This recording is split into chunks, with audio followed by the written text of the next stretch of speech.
Hello dear students and welcome to English class. I hope that you all are taking good care of yourself. So yesterday we have started a new poem from English literature, that is One Stormy Night.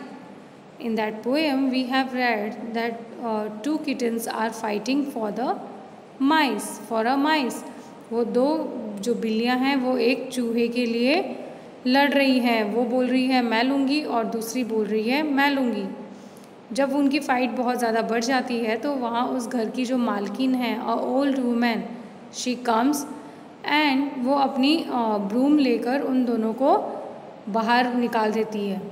जब वो बाहर निकालती है तो वो किस तरह से दोनों किटन रिएक्ट करती है या क्या होता है उनके साथ, let's read out. Page number 28. The ground was covered with frost and snow, and the two little kittens had nowhere to go.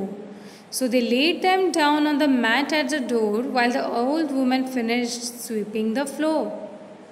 Then they crept in as quiet as mice, all wet with snow and cold as ice, for they found it was better that stormy night to lie down and sleep than quarrel and fight.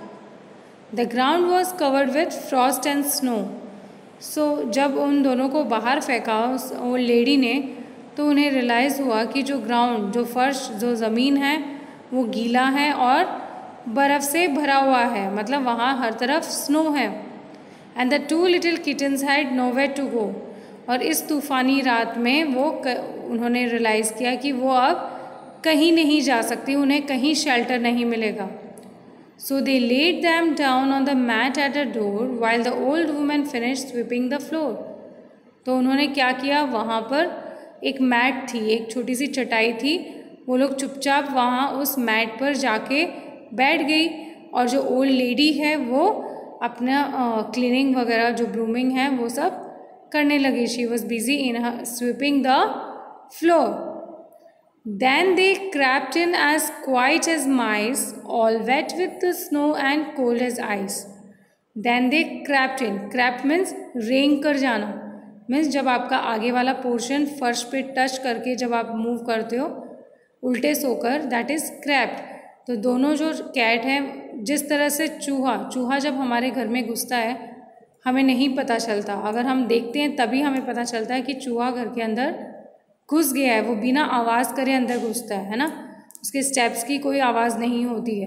तो वैसे ही ये जो दोनों cats हैं ये बिना आवाज़ किए एक चूहे के जैसे चुपचाप अंदर घुसती हैं ताकि उस लेडी से छुपकर वो अंदर घुस सके. All wet with the snow and cold as ice. सब कुछ कैसा हो रखा था, फर्श है, सारी चीज़ें एकदम गीली हो रखी थी बर्फ़ से. एंड कोल्ड एज आइस, और बर्फ़ के आइस की जैसे एकदम ठंडी हो रखी थी. For they found it was better than stormy night to lie down and sleep than to quarrel and fight. So उन्होंने सोचा, उन्होंने रियलाइज़ किया कि लड़ने से अच्छा है कि हम चुपचाप अंदर आएँ और चुपचाप सो जाएं, क्योंकि अगर ये लेडी फिर से इसको गुस्सा आ गया तो ये हमें बाहर फेंक देगी. और इतनी तूफ़ानी और बर्फ़ वाली रात में जहाँ बर्फ़ गिर रही है, मौसम ख़राब है, इतनी ठंड है, तो सही में हम दोनों मर जाएंगे, हमें कहीं शेल्टर नहीं मिलेगा. तो हमें अपनी लड़ाई झगड़ा छोड़कर चुपचाप सो जाना चाहिए.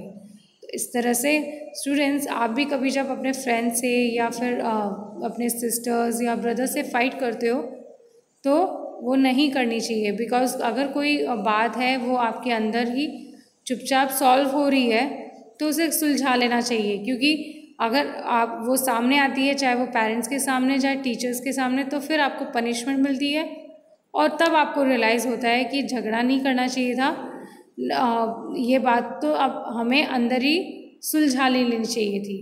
Okay students, so recite this poem 2 times. 2 बार आपको पढ़नी है. इसमें जो भी डिफ़िकल्ट वर्ड्स हैं अंडरलाइन दैम एंड लर्न दो spellings. Okay, because spellings are the important part of your vocabulary. So it is important to learn all the spellings. Okay students, that's all from my side for today. Thank you and have a nice day.